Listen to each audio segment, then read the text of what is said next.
Tennis forehand is usually the first tennis stroke anyone learns. In this tutorial, you will learn the first skill of forehand. If you're right-handed, you would hit the forehand with your right arm. And if you're left-handed, you would hit the forehand with your left arm.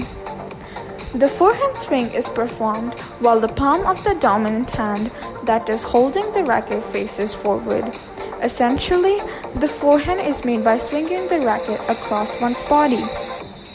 There are 4 key things to keep in mind when hitting a forehand: positioning, backswing, forward swing and contact with the ball, and follow through.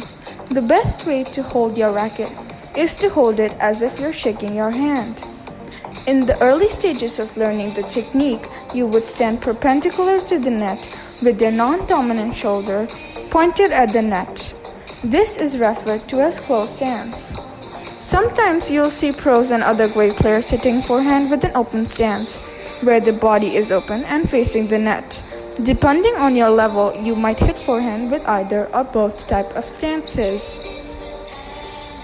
A proper backswing is really about upper body rotation. Keep in mind that the arm you use to take the racket back should actually be in harmony with the hips and shoulders turning first.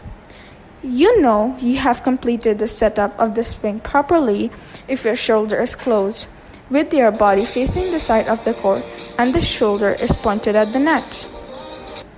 This part of the swing is all about weight transfer.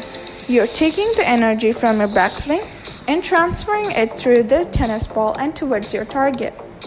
A good thing to keep in mind here is that to assist with your weight transfer, you should step with the non-dominant foot. For right-handers, you would step forward with the left foot. The 2 key points important here are your swing should be slightly low to high. In other words, from backswing position, you should start the swing below the ball and finish the swing with the racket up high. The point where you contact the ball should be slightly in front of your body, not behind it and not too far out in front. The contact point should be in comfortable distance away from your body.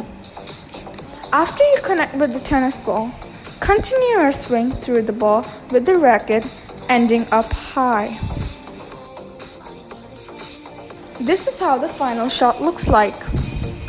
The drills to practice are from half court and baseline.